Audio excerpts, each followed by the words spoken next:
Hello दोस्तों, आपका बहुत बहुत स्वागत है आपके अपने चैनल एमपी ऑनलाइन स्टडी पर। जैसे कि आपको पता है, आज का जो टॉपिक रहने वाला है वो भारत के वनों से संबंधित रहने वाला है। भारत में किस प्रकार के वनों का वितरण हमको देखने को मिलता है, किस प्रकार पूरे क्षेत्र में आपको वनों का वितरण देखने को मिलेगा, किस प्रकार के आपको पर्वतीय वन देखने को मिलेंगे, किस प्रकार के हिमालय वन देखने को मिलेंगे, उष्णकटिबंधीय आपको वन देखने को मिलेंगे, दलदलीय वन देखने को मिलेंगे, इस पर डिस्कशन होने वाला है। तो स्टार्ट करते हैं आज की वीडियो। हमारा सबसे पहले टॉपिक हम लेते हैं वन संरक्षण। देखिए, वन संरक्षण या वनों का संरक्षण करने के लिए कई प्रकार की संस्थाएं आप देखेंगे जो एक्टिव हैं। कई प्रकार की संस्थाएं आपको देखने को मिलेंगी जो लगातार ये प्रयास करती हैं कि वनों का उन्मूलन ना हो, वनों की कटाई ना हो, जिस प्रकार जो है वातावरण संतुलित बना रहे। तो इसी के अंतर्गत आप देखेंगे लोगों को जागरूक करने के लिए, लोगों को वनों का महत्व बताने के लिए वन महोत्सव मनाया जाता है, जो कि 1 से 7 जुलाई के मध्य मनाया जाता है। 1 से 7 जुलाई का जो एक पूरा सप्ताह होता है, इस पूरे सप्ताह को जो है वन महोत्सव के रूप में जानते हैं, ताकि लोगों को जागरूक किया जा सके, लोगों को वनों का महत्व बताया जा चुके और लोग उसकी ओर आकर्षित हों, वनों के बारे में जाने, वनों का महत्व जाने। इसके लिए वन का महोत्सव मनाया जाता है, जिसको वन महोत्सव कहते हैं। और ये जो वन महोत्सव मनाया जाता है ये 1 से 7 जुलाई के मध्य मनाया जाता है। इन जो वन महोत्सव मनाया जाता है, इसका प्रारंभ के.एस. मुंशी द्वारा किया गया था और इन्होंने ही इसकी स्थापना की थी। और बात करें 1950 से जो है हम बात करें वन महोत्सव मनाते हैं। तो आपको इतने 3 बातें याद रखना है। 1 से 7 जुलाई के मध्य वन महोत्सव मनाया जाता है, जिसको के.एस. मुंशी द्वारा प्रारंभ किया गया था 1950 में। अब बात आती है कि वनों का महत्व या वनों को संरक्षित रखना, पर्यावरण को संतुलित रखना, ये किसके अंतर्गत आता है? केंद्र सरकार के अंतर्गत आता है कि राज्य सरकार के अंतर्गत आता है? तो देखिए, पर्यावरण की जब बात आती है तो ये केंद्र सरकार, राज्य सरकार दोनों के अंतर्गत आता है, इसलिए इसको समवर्ती सूची में रखा गया है। जैसे कि आप देखेंगे संविधान में आपको 3 सूची देखने को मिलेगी। एक आपको केंद्र की सूची देखने को मिलेगी, राज्य सूची देखने को मिलेगी और समवर्ती सूची देखने को मिलेगी। केंद्र सूची के अंतर्गत उन मुद्दों को रखा जाता है जो केवल केंद्र सरकार के अंतर्गत आती हैं। राज्य सरकार के अंतर्गत उन मुद्दों को रखा जाता है जो केवल राज्य सरकार के अंतर्गत आते हैं। और समवर्ती सूची में उन मुद्दों को रखा जाता है जो केंद्र सरकार और राज्य सरकार दोनों के अंतर्गत आते हैं। पर्यावरण को संतुलित रखना, वनों को बचाना, ये केंद्र सरकार और राज्य सरकार दोनों की ही जिम्मेदारी है, इसलिए इसको समवर्ती सूची में रखा गया है। अगर ये क्वेश्चन भी आता है तो आपको समवर्ती सूची याद रखना है, ठीक है। अब बात करते हैं भारतीय वन्य जीव संस्थान। ये आपको देहरादून में देखने को मिलती है। मैं आपको बहुत सारी कुछ संस्थान हैं जिस पर हम डिस्कशन कर लेते हैं, थोड़ी सी उनका कहाँ पर है ये आपको पता होना चाहिए, इससे रिलेटेड एग्जाम में क्वेश्चन बनते हैं। जैसे कि बात करते हैं सबसे पहले जो हमारा आता है भारतीय वन्य जीव संस्थान। ये आपको कहाँ देखने को मिलती है? भारतीय वन्य जीव संस्थान, ये आपको देहरादून में देखने को मिलती है। फिर उसके बाद आती है आपकी सलीम अली पक्षी विज्ञान तथा प्राकृतिक इतिहास केंद्र। क्या हो जाएगा? सलीम अली पक्षी विज्ञान तथा प्राकृतिक इतिहास केंद्र। ये आपको संस्थान कहाँ पर देखने को मिलती है? ये कोयम्बटूर में देखने को मिलती है आपको, ठीक है। ये आपकी कहाँ हो जाएगी? कोयम्बटूर में। राष्ट्रीय पर्यावरण अभियांत्रिकीय संस्थान, राष्ट्रीय पर्यावरण अभियांत्रिकीय संस्थान, ये नागपुर में देखने को मिलती है। पारिस्थितिक अनुसंधान केंद्र बेंगलुरु में देखने को मिलता है। कहाँ पर? बेंगलुरु में देखने को मिलते हैं। पारिस्थितिकीय अनुसंधान केंद्र आपको कहाँ देखने को मिलता है? बेंगलुरु में देखने को मिलता है। वानिकीय अनुसंधान संस्थान, ये देहरादून में देखने को मिलती है। वानिकीय अनुसंधान संस्थान ये आपको कहाँ देखने को मिलती है? देहरादून में देखने को मिलती है। और भारतीय वन प्रबंधन संस्थान, ये भोपाल में देखने को मिलती है। तो आपको यहाँ पर ये बिल्कुल इंपॉर्टेंट याद रखना है, भारतीय वन प्रबंधन संस्थान ये कहाँ पर है? भोपाल में है, ये आपको याद रखना है। साथ ही साथ जो इम्पोर्टेंट है भारतीय वन अनुसंधान संस्थान, इसकी स्थापना 1981 में की गई थी। इसके द्वारा क्या किया जाता है? भारतीय वन अनुसंधान संस्थान, इसकी स्थापना 1981 में की गई थी। इसके द्वारा राज्य नीति लाई जाती है या केंद्र नीति लाई जाती है, वन रिपोर्ट आती है, है ना। तो कई प्रकार की वन नीति बनाई जाती है। ये ऐसी संस्थान है जिसके द्वारा वन नीति बनाई जाती है। तो वन नीतियों से रिलेटेड प्रथम वन नीति कब बनाई गई, द्वितीय वन नीति कब बनाई गई, इससे रिलेटेड प्रश्न बनता है। भारतीय वन अनुसंधान संस्थान की स्थापना 1981 में की गई थी।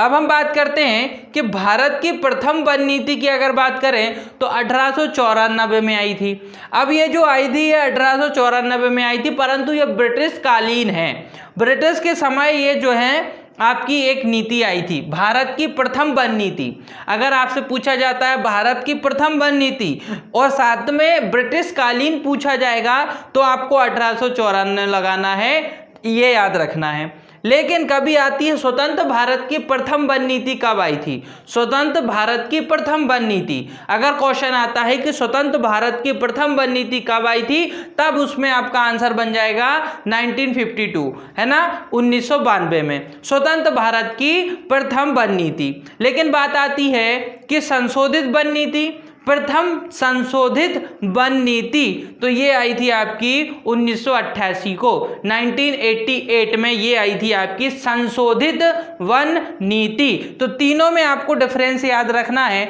1894 मतलब भारत की प्रथम वन नीति जो कि ब्रिटिश काल में आई थी, अंग्रेजों के शासनकाल के समय आई थी, और 1992 मतलब भारत की प्रथम नीति, स्वतंत्र भारत की प्रथम वन नीति। और संशोधित वन नीति, अगर क्वेश्चन आता है संशोधित वन नीति, तो ये हो जाएगा आपका 1998 में। ठीक है, ये आपको 3 पॉइंट इसके अंतर्गत याद रखना है। अब इसके बाद हम बात कर लेते हैं कि वनों का वर्गीकरण हम किस प्रकार से करते हैं। पहले तो बात आती है कि वनों को हम सुरक्षित भी रखते हैं, वनों को हम संरक्षण भी देते हैं, और साथ ही साथ वनों को हम आगे वर्गीकृत भी करते हैं। तीनों तरीके से हम वर्गीकृत कर सकते हैं। पहले आप इसका मतलब समझ ही लीजिए। जैसे कि बात आती है, आपने कई बार ऐसा सुना होगा, सुरक्षा देना मतलब सुरक्षित वन और संरक्षित वन, दोनों में डिफरेंस है। सुरक्षित वन और संरक्षित वन, और एक आता है अवर्गीकृत वन। इन तीनों की मीनिंग मैं आपको बताता हूं। देखिए, सबसे पहले बात आती है सुरक्षित वन। सुरक्षित वन हम उन वन को या उस क्षेत्र को कहेंगे जिसके अंतर्गत किसी भी अन्य व्यक्ति का आना जाना पूर्ण रूप से निषेध होता है, वो वहाँ के पेड़ पौधों को नहीं काट सकता और पशुओं को चराने के लिए भी नहीं ले जा सकता। ऐसा क्षेत्र क्या कहलाएगा, आपका सुरक्षित वन क्षेत्र कहलाएगा। मतलब ऐसा वन जहाँ के पेड़ पौधों को काटना पूर्ण रूप से प्रतिबंधित है, जहाँ पर पशुओं को चराना पूर्ण रूप से प्रतिबंधित है, वो कहलाएगा आपका सुरक्षित वन। अब बात आती है संरक्षित वन। तो संरक्षित वन हम उस क्षेत्र को कहेंगे जिस क्षेत्र के अंतर्गत, या उस वन क्षेत्र को कहेंगे जिस वन क्षेत्र के अंतर्गत पेड़ों को मतलब पशुओं को चराया जा सकता है। पेड़ों को काटना तो पूर्ण रूप से प्रतिबंधित ही है, लेकिन जहां पशुओं को चराया जा सकता है, पशुओं को ले जाकर ऐसे वन क्षेत्र में पशुओं को चराया जा सकता है, वो कहलाता है आपका संरक्षित वन। मतलब यहाँ पर जो है मानव को जाना भी प्रतिबंधित नहीं होता है, लेकिन सुरक्षित वन में मानवों को जाना पूर्ण रूप से प्रतिबंधित होता है, और यहाँ पर भी पशुओं को चराया नहीं जा सकता है, पशुओं को लेके नहीं जा सकते। उसी तरीके से संरक्षित वन में अगर बात करें तो मानव का जाना प्रतिबंधित नहीं होता है, साथ ही साथ यहाँ पर पशुओं को भी ले जाया जा सकता है। ये आपके आते हैं संरक्षित वन के अंतर्गत। लेकिन बात आती है अवर्गीकृत वन। तो अवर्गीकृत वन की बात करेंगे तो ऐसा क्षेत्र जहाँ पर जो है सरकार उतना फोकस नहीं देती है ना, या इसको किसी भी प्रकार से वर्गीकृत नहीं किया गया है कि यहाँ पर जो है पशुओं का आना प्रतिबंधित है या मानव का आना प्रतिबंधित है ना, यहाँ पशु चरण करना प्रतिबंधित है, ऐसा किसी भी प्रकार की डेफिनेशन नहीं दी जाती है ना। ये खुले प्रकार के वन होते हैं जहाँ पर कोई भी कभी भी आ सकता है, ये कहलाते हैं आपके अवर्गीकृत वन। ठीक है, अब बात करते हैं हमारे भारत में अगर हम बात करें, सुरक्षित वन आपको 56.64% क्षेत्रफल पर देखने को मिलते हैं।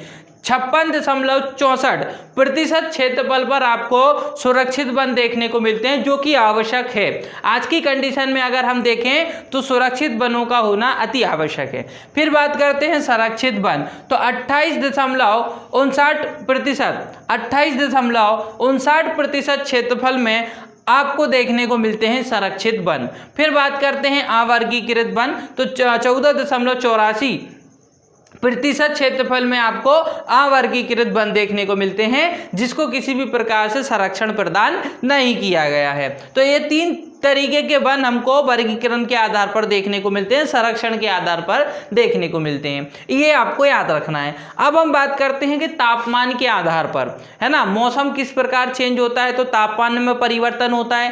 तापमान के आधार पर हम भारत के अंदर 6 प्रकार के वनों को देखते हैं। तापमान किस प्रकार से परिवर्तित होता है उसके आधार पर पूरे भारत में आपको 6 प्रकार से क्या देखने को मिलेंगे, वन देखने को मिलेंगे। अब देखिए मैं आपको एक छोटी सी चीज बताना चाहूंगा कि यहां पर जैसे मैंने लिखा हुआ है फर्स्ट, ये आपके उष्णकटिबंधीय सदाबहार वन है। क्या है ये? उष्णकटिबंधीय सदाबहार वन। ये यहाँ पे पॉइंट क्या लिखा हुआ, वन, और वन के आधार पे मैंने यहाँ पे भी आपको संकेतित करने की कोशिश की है। जैसे कि यहाँ पर एरो के थ्रू देखिए यहाँ पर लिखा हुआ है, ये पॉइंट हो जाएगा वन। यहाँ पे भी देखिए अंडमान निकोबार, ये आपकी केंद्र शासित प्रदेश है अंडमान निकोबार, ये आपको द्वीप के रूप में लैंड मतलब द्वीप के रूप में देखने को मिलते हैं अंडमान निकोबार। इस पर भी थोड़ा सा डिस्कशन कर लेंगे, इसमें भी बहुत जैव विविधता पाई जाती है। तो यहाँ पर पॉइंट देख लीजिए, अगर मैंने यहाँ पर फर्स्ट पॉइंट लिखा है मतलब उष्णकटिबंधीय सदाबहार वन, तो आपको ये फर्स्ट पॉइंट पे जो मैंने एरो बनाया हुआ है आपको ये याद रखना है, ठीक है। जब मैं बात करूंगा सेकंड की, उष्णकटिबंधीय पर्णपाती, पतझड़ी और मानसूनी वन, ये तीनों नाम इसी के हैं। जब मैं सेकंड की बात करूंगा तो यहाँ पर सेकंड के लिए देखिए मैंने अलग से आपको बताया हुआ है ना। राज्य क्या होंगे वो मैं आपको बताते चलूंगा। सबसे पहले हम बात करते हैं पहला, उष्णकटिबंधीय सदाबहार वन। नाम से ही पता चल रहा है कि सदाबहार वन, ऐसे वन जो सदैव या ऐसे पेड़ पौधे जो सदैव कैसे रहते हैं, हरे भरे रहते हैं। पतझड़ में भी इनके द्वारा पत्तियां बहुत कम मात्रा में गिरती हैं। ऐसे वन क्या कहलाते हैं अपने? उष्णकटिबंधीय सदाबहार वन। पूरे विश्व की अगर हम बात करेंगे तो उष्णकटिबंधीय सदाबहार वन अधिक मात्रा में हमको देखने को मिलते हैं, पूरे विश्व की बात करें अगर हम तब, ठीक है। तो उष्णकटिबंधीय सदाबहार वन सदा हरे भरे वन रहते हैं। इनकी कंडीशन क्या होती है, कैसी स्थिति में ये वन आते हैं या उगते हैं? तो देखिए कम से कम 200 सेंटीमीटर की बारिश होनी चाहिए, कम से कम 200 सेंटीमीटर की बारिश होनी चाहिए। तापमान जो है वो 25 डिग्री से 35 डिग्री सेल्सियस होना चाहिए, 25 डिग्री से 35 डिग्री सेल्सियस तक तापमान होना चाहिए। साथ ही साथ अगर आप देखेंगे, अगर उसको किसी भी इस क्षेत्र को 200 सेंटीमीटर पानी मिल जाता है और 25 से 35 डिग्री सेल्सियस तापमान प्राप्त हो जाता है, तो यहाँ पर आपको उष्णकटिबंधीय सदाबहार वन देखने को मिल जाएंगे, जिनकी ऊंचाई भी अधिक देखने को मिलती है। 40 से लेकर 60 मीटर तक ये इनके वृक्ष हरे भरे होते हैं और इनकी शाखाएं भी बहुत विशाल होती हैं और ये बहुत बड़े होते हैं। ये लगभग आपको 40 से 60 मीटर बड़े देखने को मिलेंगे। और अब बात करते हैं ये आपको कौन कौन से एरिया में देखने को मिलेंगे। अगर भारत में आप देखेंगे तो उष्णकटिबंधीय सदाबहार वन कहां देखने को मिलेंगे? तो देखिए सबसे पहले आप हिमालय की बात करें, अगर हम हिमालय की बात करें तो हिमालय में आप देखिए ये वाला पूरा इलाका आपका हिमालय का है। देखिए मैं आपको एक बार बता देता हूं, ये पूरा आपको हिमालय वाला क्षेत्र देखने को मिलेगा। इस पूरे हिमालय वाले क्षेत्र में ये जो क्षेत्र आपको दिख रहा है मतलब उत्तर पूर्व वाले क्षेत्र में आपको अधिकांश उत्तर पूर्व वाले क्षेत्र में या हिमालयी क्षेत्र में, ये तो आपका हिमालय वाला हो गया, ये पूर्वी हिमालय हो जाएगा, ये आपका पश्चिमी हिमालय हो जाएगा, ये मध्य हिमालय हो जाएगा, ये पूर्वी हिमालय हो जाएगा। तो ये जो पूर्वी हिमालय है यहाँ पर आपको अधिकांश कौन से वन? सदाबहार वन देखने को मिलते हैं। उसके साथ ही साथ पश्चिमी घाट में आपको ऑलरेडी एक वीडियो में बता चुका हूँ, ये पूरा पश्चिमी घाट कहलाता है। तो पश्चिमी घाट में आपको याद रखना है, पश्चिमी घाट में जो पश्चिम वाला एरिया है, पूरब वाला नहीं, पश्चिम वाला, जैसे कि एग्जाम्पल आप ले लीजिए, ये पूरा घाट है, ये कौन सा घाट है, ये आपका पश्चिमी घाट है। इस पश्चिमी घाट को आप दो भागों में बांट दीजिए, तो ये हो जाएगा आपका पश्चिमी घाट और ये हो जाएगा पूर्वी घाट, ये वाला हो जाएगा पूर्वी घाट। तो ये जो पश्चिमी घाट है, ये जो पश्चिमी घाट आपको देखने को मिल रहा है, यहाँ आपको देखने को मिलते हैं उष्णकटिबंधीय सदाबहार वन, उष्णकटिबंधीय सदाबहार वन। उसी के साथ साथ आपको अंडमान निकोबार द्वीप समूह जो आपको देखने को मिलता है, अंडमान निकोबार, यहाँ पे भी आपको अधिक मात्रा में क्या देखने को मिलते हैं, उष्णकटिबंधीय सदाबहार वन देखने को मिलते हैं। और बात करें सबसे ज्यादा जैव विविधता वाला क्षेत्र भी आपको अंडमान निकोबार द्वीप समूह में देखने को मिलता है। ठीक है, तो आपको याद रखना है उष्णकटिबंधीय सदाबहार वन हरे भरे रहते हैं हमेशा, ये आपको अंडमान निकोबार द्वीप समूह में भी देखने को मिलते हैं। फिर उसके बाद आपको पूर्वीय घाट में भी पश्चिमी घाट में भी आपको देखने को मिलते हैं। साथ ही साथ आपको जो है उत्तर पूर्व वाला जो हिमालय है, यहाँ पर भी आपको क्या देखने को मिलते हैं, उष्णकटिबंधीय सदाबहार वन देखने को मिलते हैं। फिर उसके बाद हम बात करते हैं कि इसके अंदर उदाहरण में आप क्या क्या ले सकते हैं, जैसे कि रबड़ हो गया, मोहंगनी हो गया, नारियल हो गया, बांस हो गया, सिनकोना हो गया, आर्किड हो गया। क्या क्या हो गया, रबड़ हो गया, मोंगनी हो गया, नारियल हो गया, बांस हो गया, सिनकोना हो गया और आर्किड हो गया। ये आपके सदाबहार वन के उदाहरण हैं। और साथ ही साथ रबड़ और महंगोनी से रिलेटेड आपका एक प्रश्न टेट परीक्षाओं में एक प्रश्न पूछा गया था, रबड़ और मोंगनी से लेकर। तो ये सदाबहार वन है, उदाहरण में है, आपको याद रखना है। इनकी पत्तियां ज़्यादातर नहीं गिरती हैं, बहुत कम पौधे देखने को मिलते हैं जिनकी पत्तियां पतझड़ में गिर जाती हैं। अच्छा, जैसे कि आपको देखने को मिलेगा विश्व की अगर हम बात करें तो उष्णकटिबंधीय सदाबहार वन आपको सबसे ज़्यादा जो ब्राज़ील में देखने को मिलते हैं। ब्राज़ील में इनकी संख्या इतनी ज़्यादा है जिसको विश्व का फेफड़ा भी कहा जाता है, क्योंकि अगर आप बात करें जिस तरीके से पर्यावरण को संतुलित रखने के लिए पेड़ पौधे आवश्यक हैं, उसी तरीके से सर्वाधिक मात्रा में सदाबहार वन हमको ब्राज़ील देश में देखने को मिलते हैं। तो ब्राज़ील देश में जो हमको एक साथ इतने सारे सदाबहार वन देखने को मिलते हैं, जिसके कारण हम पृथ्वी के फेफड़े किसको कहते हैं, तो वो उसको कहा जाता है ब्राज़ील।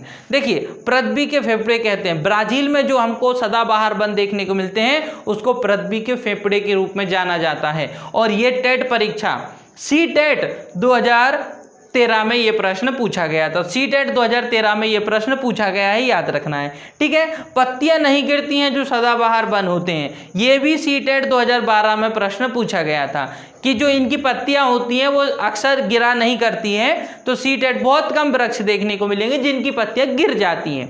ठीक है, तो ये आपको इतना उष्णकटिबंधीय सदाबहार वन से याद रखना है। पहला ये हो जाता है हमारा। अब सेकंड बात करते हैं उष्णकटिबंधीय पर्णपाती, पतझड़ी और मानसूनी वन। पतझड़ी मतलब पतझड़ के आधार पर ये इनके पत्ते गिर जाते हैं। जैसे मौसम परिवर्तित होता है, तापमान अधिक होता है, तो इनके जो पुराने पत्ते हैं वो झाड़ियों से गिर जाते हैं, शाखाओं से गिर जाते हैं और नए पत्ते फिर आते हैं। उनको हम कहते हैं उष्णकटिबंधीय पर्णपाती, पतझड़ी या मानसूनी वन। क्या कहते हैं, उष्णकटिबंधीय पर्णपाती, पतझड़ी या मानसूनी। मानसून के आधार पर परिवर्तित होते रहते हैं। इतने नाम आपको उष्णकटिबंधीय, पर्णपाती, पतझड़ी और मानसूनी वन, तीनों उन्हीं के नाम है, आपको याद रखना है।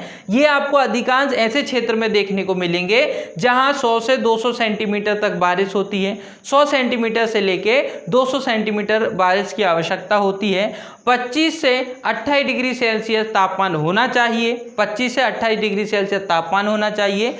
30 से 45 मीटर तक 30 से 45 मीटर तक इनकी अधिकांश ऊंचाई हमको देखने को मिलती है, औसतन ऊंचाई हमको ये देखने को मिलती है। अब बात करते हैं उष्णकटिबंधीय पर्णपाती, पतझड़ी या मानसूनी वन पाए कहाँ जाते हैं। तो देखिए, ये आपको सबसे पहले गंगा का क्षेत्र जो आपको देखने को मिलता है उत्तर प्रदेश में, उत्तराखंड में और बिहार में, यहाँ हमको देखने को मिलता है आपको गंगा का क्षेत्र। तो गंगा वाले क्षेत्र में ये पाए जाते हैं, निचले क्षेत्र में पाए जाते हैं। सबसे बड़ी बात ये है क्योंकि गंगा नदी का जो हम बात करें वो मैदानीय क्षेत्र है, मैदानीय क्षेत्र मतलब निचला क्षेत्र है, तो निचले क्षेत्र में अधिकांश ये पाए जाते हैं। साथ ही साथ ये गंगा वाले क्षेत्र में तो पाए जाते हैं आपके पतझड़ी या मानसूनी वन, उसके साथ साथ आप देख सकते हैं ये आपको पश्चिम बंगाल में भी देखने को मिलते हैं और उड़ीसा में भी देखने को मिलते हैं। पश्चिम बंगाल और उड़ीसा, यहाँ पर भी आपको ये पतझड़ी या मानसूनी वन देखने को मिलते हैं। ठीक है, तो ये भी आपको याद रखना है। उड़ीसा और पश्चिम बंगाल में भी आपको मानसूनी वन या पतझड़ी वन या पर्णपाती वन ये आपको देखने को मिलते हैं। साथ ही साथ आप देखिए, मैं अभी आपको ऑलरेडी बता चुका हूँ कि ये जो पश्चिमी घाट है यहाँ पर आपको देखने को मिलते हैं कौन से वन, सदाबहार वन। लेकिन उसका जो पूरब का हिस्सा है, ये जो मैंने आपको बताया नहीं था, ये वाला जो हिस्सा है यहाँ पर आपको थोड़े से वन किसके देखने को मिलते हैं, यहाँ आपको देखने को मिलते हैं ये पर्णपाती वन, मानसूनी वन। ठीक है, ये पर्णपाती वन और मानसूनी वन हमको यहाँ पर देखने को मिलते हैं, तो आप सेकंड नंबर से याद रखना। ठीक है, अब बात करते हैं इसके उदाहरण की। तो उदाहरण में जैसे कि देखिए साल वृक्ष है आपका, साल वृक्ष आपका इसी के अंतर्गत आता है। सीटेट 2017 में पूछा गया था, उदाहरण से रिलेटेड प्रश्न पूछा गया था। किस प्रकार के वन है ये, तो पतझड़ी या फिर पर्णपाती या मानसूनी वन है साल वृक्ष। फिर सागवान भी आपका एक इसका उदाहरण हो जाएगा। शीशम, आम, चंदन ये आपके प्रमुख हो जाएंगे। शीशम, आम, चंदन ये भी आपके पर्णपाती, पतझड़ी और मानसूनी वन कहलाते हैं। चंदन के वृक्ष सबसे ज़्यादा कर्नाटक में देखने को मिलते हैं। कर्नाटक में आपको सबसे ज़्यादा चंदन के वृक्ष देखने को मिलते हैं। ठीक है, और बात करें अगर भारत में सबसे ज़्यादा जो पाए जाते हैं वो पर्णपाती, पतझड़ी, मानसूनी वन पाए जाते हैं। लेकिन टोटल विश्व की अगर हम बात करें तो वहाँ आपको सदाबहार वन देखने को मिलते हैं। भारत की बात करें तो सबसे ज़्यादा मानसूनी वन हमको देखने को मिलते हैं। तो ये भी पॉइंट आपको याद रखना है। ठीक है, ये भी आपका एचटेट 2014 में प्रश्न पूछा गया था कि भारत में सबसे ज्यादा कौन से वन पाए जाते हैं, तो उष्णकटिबंधीय, पर्णपाती, पतझड़ी, मानसूनी वन आपके पाए जाते हैं। ठीक है, ये हो जाएगा आपका सेकंड पॉइंट। अब बात करते हैं थर्ड पॉइंट, जो हो जाएगा उष्णकटिबंधीय शुष्क वन है ना। ये आपको याद रखना है, उष्णकटिबंधीय शुष्क वन कहाँ पाए जाते हैं, है ना। ये तीसरी कैटेगरी है और ये आपको ऐसे क्षेत्र में देखने को मिलते हैं जहां पर 50 से लेकर 100 सेंटीमीटर तक बारिश होती है। 50 से लेकर 100 सेंटीमीटर तक जहां बारिश होती है, तापमान इसका जो है 25 से 35 डिग्री सेल्सियस होना चाहिए। उस क्षेत्र का तापमान 25 से 35 डिग्री सेल्सियस तक होना चाहिए। इनकी ऊंचाई बहुत कम होती है, 6 से 9 मीटर तक ही ऊंचे होते हैं। बाकी वृक्षों की तुलना में इनकी जो ऊंचाई है वो कम होती है, तो 6 से 9 मीटर तक ही ऊंचे होते हैं ये। अब बात करते हैं ये आपको कहां कहां देखने को मिलेंगे, उष्णकटिबंधीय शुष्क वन। तो उष्णकटिबंधीय शुष्क वन आपको देखिए पंजाब वाले इलाके में देखने को मिलेंगे। राजस्थान का जो पश्चिमी क्षेत्र, पूर्वी क्षेत्र हो जाएगा, वहां देखने को मिलेंगे। थोड़े से हरियाणा में भी देखने को मिलेंगे। पंजाब, राजस्थान, हरियाणा, ये यहाँ आपको शुष्क वन देखने को मिलेंगे। साथ ही साथ प्रायद्वीपीय भाग जो है, भारत का जो प्रायद्वीपीय भाग है, यहाँ पर भी आपको मतलब मध्य वाला भाग, ये वाला भाग, ये दक्षिण भारत है ना, हम इस चीज को दक्षिण भारत के नाम से जानते हैं। तो ये जो दक्षिण भारत है, इस दक्षिण भारत में ये जो मध्य वाला भाग, प्रायद्वीपीय भाग हमको देखने को मिल रहा है, यहाँ पर हमको कई बार शुष्क वन देखने को मिल जाते हैं। तो ये आपको याद रखना है कि शुष्क वन हमको यहाँ देखने को मिलते हैं। साथ ही साथ पंजाब, हरियाणा, राजस्थान वाले क्षेत्र में भी थोड़ा सी मात्रा में हमको शुष्क वन देखने को मिलते हैं। ठीक है, और उदाहरण की अगर हम बात करें तो इस तरीके में आप देखिए शीशम है, बबूल का पेड़ है, आम हो जाएगा, महुआ का पेड़ हो जाएगा और कीकर हो जाएगा। ये प्रमुख उदाहरण हो जाएंगे किसके, शुष्क वन के। कौन कौन से हो जाएंगे, शीशम हो जाएगा, बबूल हो जाएगा, आम हो जाएगा, महुआ हो जाएगा और कीकर हो जाएगा। ये प्रमुख उदाहरण हो जाएंगे उष्णकटिबंधीय शुष्क वन के। ठीक है, और इनका आपको ये भी याद रखना है कंडीशन क्या है, 50 से 100 सेंटीमीटर तक बारिश होनी चाहिए, 25 से 35 डिग्री सेल्सियस तक तापमान होना चाहिए। फिर बात करते हैं मरुस्थलीय वन। आपको पता होगा कि मरुस्थलीय वन कैसे क्षेत्रों में पाए जाएंगे, जहां पानी का लेवल बहुत कम होता है, पानी बहुत कम मात्रा में जहां आता है, वहां हमको मरुस्थलीय वन देखने को मिलते हैं।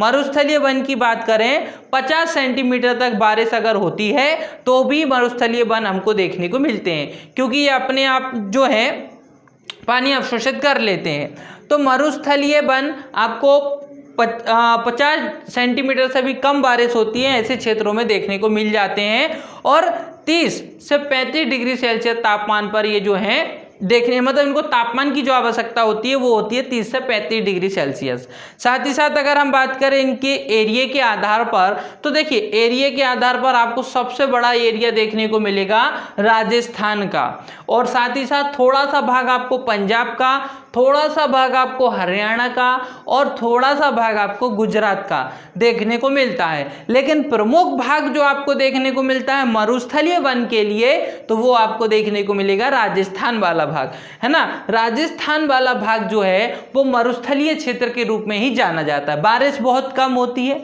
मरुस्थलीय वन अधिकांश रूप से पाए जाते हैं। साथ ही साथ पंजाब थोड़ा सा आप याद रखिए, राजस्थान, गुजरात याद रखेंगे, थोड़ा सा पंजाब याद रखें, और राजस्थान तो आपको पूरा याद रखना है। थोड़ा सा दक्षिण में आइए आप, महाराष्ट्र में भी थोड़ा सा आपको देखने को मिलेंगे, थोड़े से महाराष्ट्र में भी आपको देखने को मिलेंगे। महाराष्ट्र का जो मध्य वाला भाग है वहाँ पे भी आपको मरुस्थलीय वन देखने को मिलेंगे। कर्नाटक और तमिलनाडु, कर्नाटक तमिलनाडु की बात करें तो यहाँ पे भी आपको थोड़ी सी मात्रा में इनके मध्य वाले भाग में प्रायद्वीपीय क्षेत्र में, प्रायद्वीपीय क्षेत्र तो आपको पता होगा, अगर हम दक्षिण भारत की बात करें तो ये प्रायद्वीपीय भाग कहलाता है। यहाँ पर आप देखिए कर्नाटक तमिलनाडु के पास भी थोड़े से आपको मरुस्थलीय वन वाले क्षेत्र देखने को मिलेंगे, मतलब यहाँ पर मरुस्थलीय पेड़ पौधे थोड़े से देखने को मिल जाते हैं, ये वाला जो क्षेत्र है। तो इस तरीके से इलाके के आधार पर, लोकेशन के आधार पर आपको याद रखना है। इसके बाद उदाहरण में आप देखिए पलाश एक प्रमुख हो जाता है, नांगफली एक प्रमुख हो जाता है, और खेजड़ी भी एक इम्पोर्टेंट हो जाता है, और कैक्टस तो हो ही जाता है क्योंकि इस पे तो प्रश्न भी बना है, यूपी टेट में ही पूछा गया था, उत्तर प्रदेश टेट में पूछा गया था, ये 2016 में पूछा गया प्रश्न है। कैक्टस किस प्रकार के वृक्ष के अंतर्गत आता है, तो मरुस्थलीय वन है एक तरीके का, ये है ना, मरुस्थलीय वनों में पाए जाने वाले पौधे होते हैं। तो आपको उदाहरण में पलाश भी याद रखना है, नांगफनी भी याद रखना है, खेजड़ी भी याद रखना है, और कैक्टस भी याद रखना है। यूपी टेट 2016 में ये प्रश्न पूछा गया था। ठीक है, अब इसके बाद आ जाता है हमारा 5th नंबर का, जो है ज्वारीय, डेल्टाई या दलदलीय वन। कौन कौन से? ज्वारीय, डेल्टाई या दलदलीय वन। बिल्कुल तीनों नाम याद रखना, या नाम से रिलेटेड ही पूछा जाएगा। ज्वारीय, डेल्टाई और दलदलीय वन सबसे बड़ी विशेषता होती है मैग्रोन क्षेत्र में पाए जाते हैं, मैग्रोन वन पाए जाते हैं यहाँ पर, सबसे बड़ी विशेषता है ना।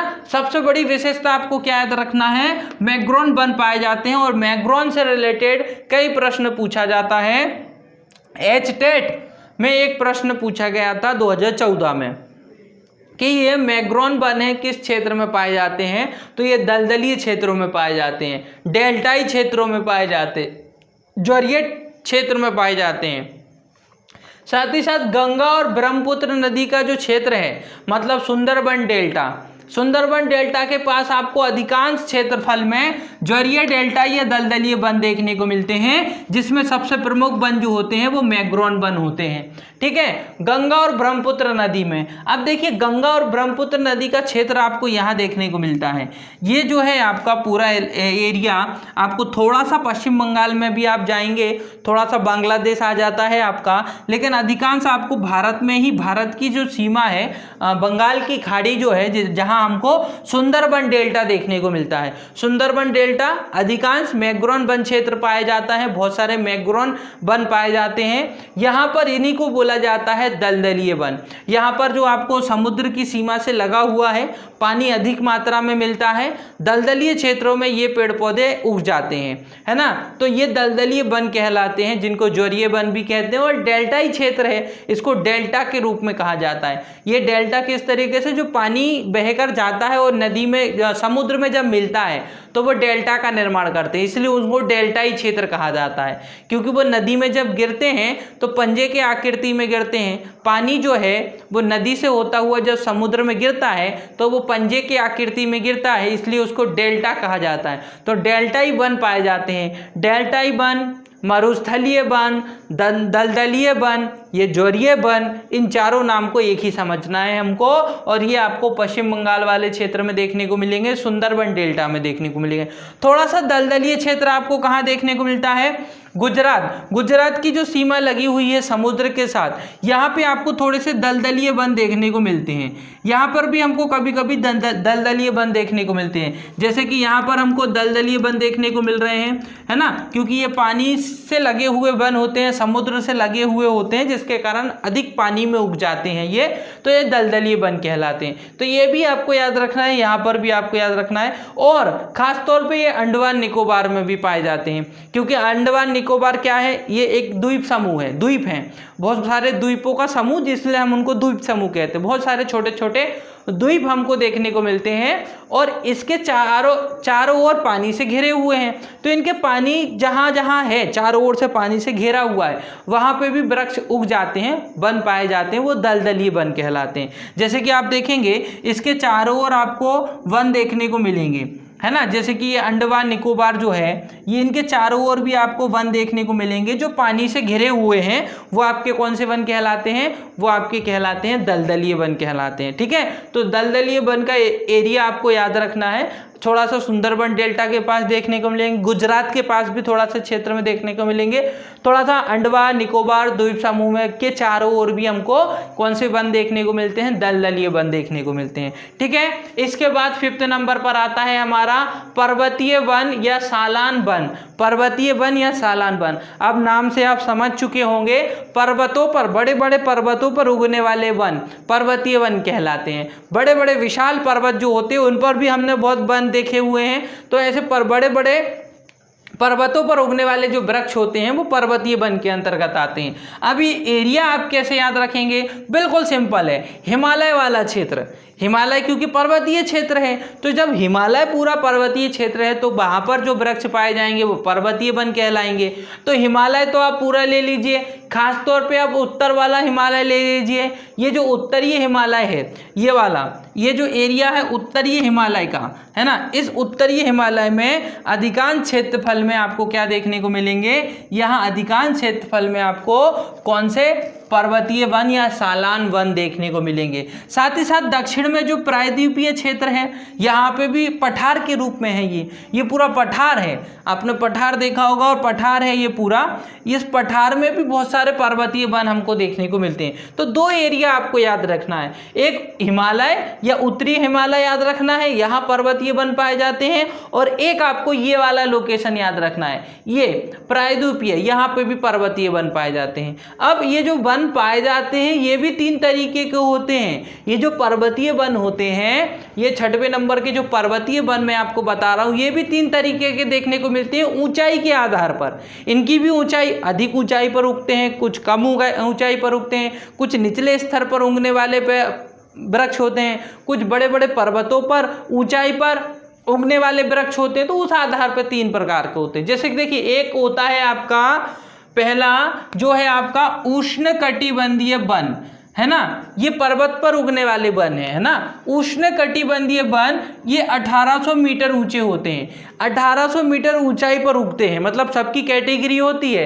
ये इनको, क्योंकि इनके आसपास का जो वातावरण होता है वो इनको कितने पर मिलता है? 1800 मीटर के ऊपर, 1800 मीटर की ऊंचाई पर उगने वाले ये पौधे होते हैं, और ये पर्वतों पर उगते हैं लेकिन 1800 मीटर ऊंचाई पर। जैसे कि रोजमुंड और साल इसका एक प्रमुख उदाहरण है। फिर आते हैं दूसरे आपके शीतोष्ण या फिर कोणधारी वन।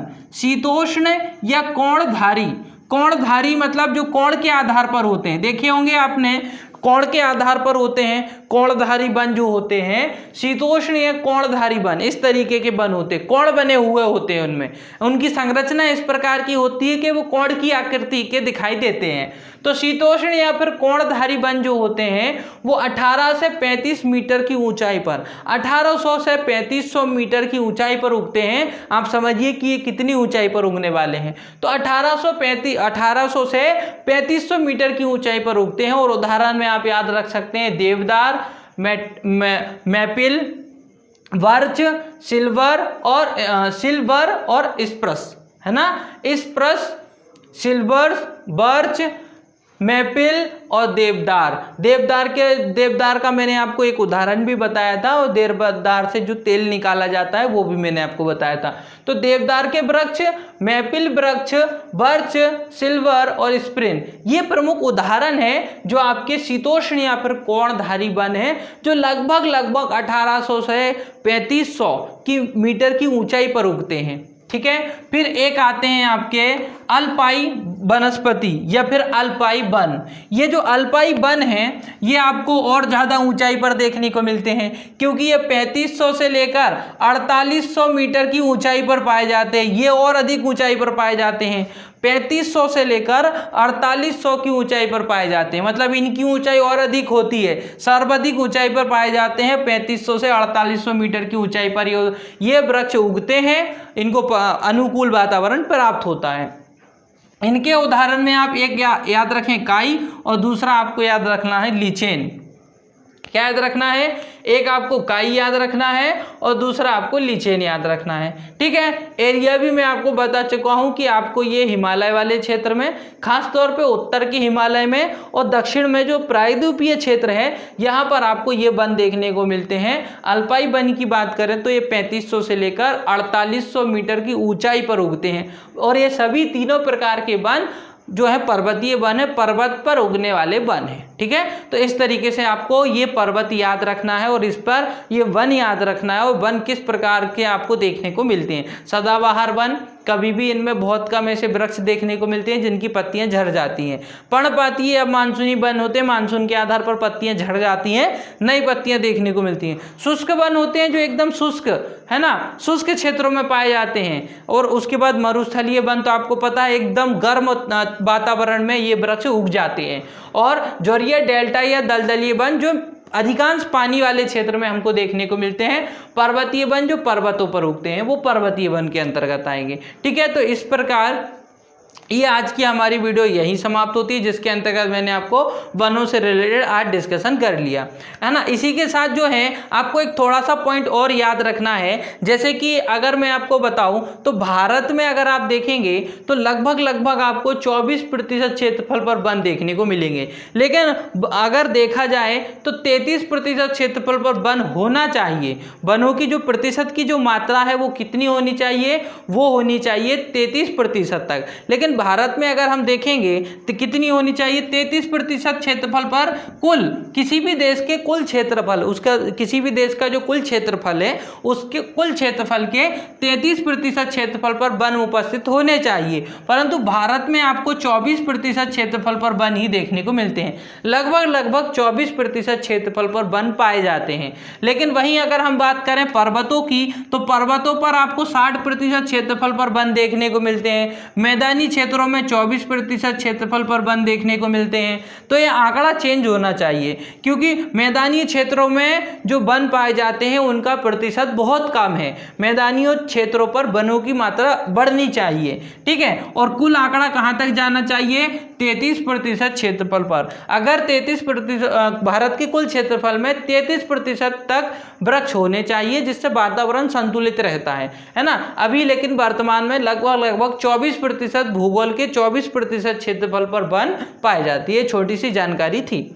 ठीक है, इसी के साथ आज की वीडियो हमारी यही समाप्त होती है। अगर आज की वीडियो आपको पसंद आई है तो आप वीडियो को लाइक करें, हमारे चैनल को सब्सक्राइब करें। चैनल अगर आपने ऑलरेडी सब्सक्राइब किया है तो बेल आइकन जरूर प्रेस करें, ताकि आने वाली सारी वीडियो का नोटिफिकेशन आपको प्राप्त हो सके। ओके दोस्तों, thank you, thanks for watching.